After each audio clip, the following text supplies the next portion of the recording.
Bonjour, je m'appelle Mathilde Cruchet, j'ai 22 ans et je suis étudiante à l'IAE de Poitiers en intelligence économique en Master 2 et je suis en alternance dans une agence de communication qui s'appelle Comptoir.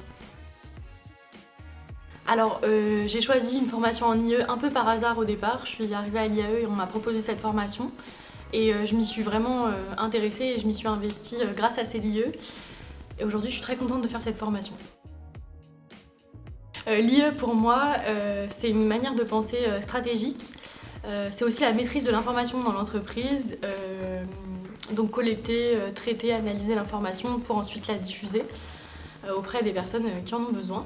L'IAE, ça touche aussi à plein de domaines différents et c'est ça que je trouve enrichissant, c'est qu'on peut apporter notre savoir-faire et notre vision stratégique dans plein de domaines différents. Alors j'ai pas l'impression que l'IAE a fondamentalement modifié mon quotidien. Je sais que je fais plus attention sur les réseaux sociaux et j'ai acquis une autre manière de penser qui me sert dans mon travail et parfois dans mon quotidien, mais voilà. Pour ce qui est de mon expérience professionnelle en intelligence économique, tout d'abord j'ai été présidente de l'association CELIE. Ça a été une année très enrichissante et ça m'a permis de conduire le projet de l'association pendant un an, j'ai été très heureuse. Et ensuite j'ai fait mon stage dans l'année de Master 1 dans une agence qui s'appelle Comptoir, qui est une agence parisienne, et j'ai continué en alternance dans cette agence. Donc aujourd'hui je fais de l'alerting et de la veille, donc du social listening en général, pour différentes marques dans la grande distribution, dans les assurances, etc. Et donc pour ces marques, je fais des études ponctuelles. Je suis très heureuse, très fière de mon alternance. Je me sens épanouie dans mon équipe et voilà, et très bien intégrée chez Comptoir. Le social listening, c'est l'écoute et l'analyse des conversations sur Internet, donc sur les forums spécialisés, les blogs, sur les réseaux sociaux, pour comprendre et ensuite analyser ce qui se dit d'une marque, d'une tendance, voilà, pour obtenir une perception souvent client d'un sujet donné. Et donc on va se servir de ça pour ensuite à donner des données. Concrètement, ensuite on va donner ces informations stratégiques dans l'entreprise pour par exemple mieux communiquer, pour organiser mieux le service client, ce genre de choses, parce qu'il y a beaucoup de plaintes par exemple sur les réseaux sociaux.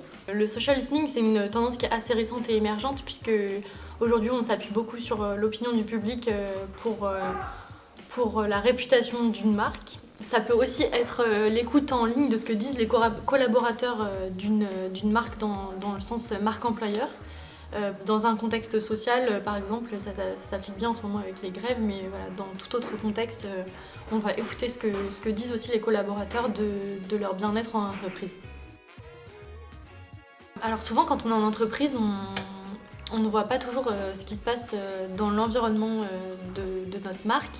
Donc l'avantage de travailler avec une agence, c'est de changer de perception, d'offrir une vue différente dans les données qu'on peut collecter sur Internet et d'offrir un conseil avisé par exemple sur un outil de veille, sur une nouvelle tendance à adopter pour la communication, sur une nouvelle manière de faire pour le traitement des données, etc.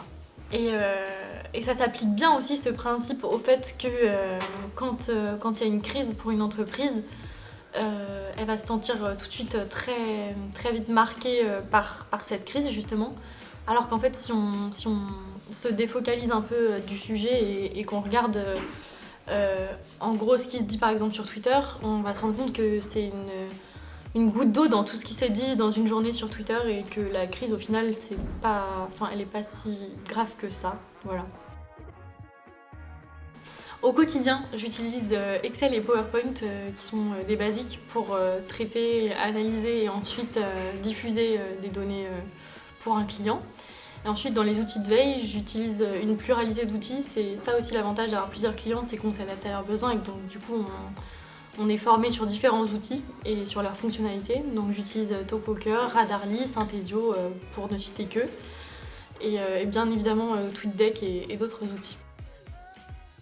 Je peux pas dire le mot de la fin sans penser à OSS 117 puisque c'est un film d'espionnage et ça me rappelle un peu l'intelligence économique, puis c'est drôle.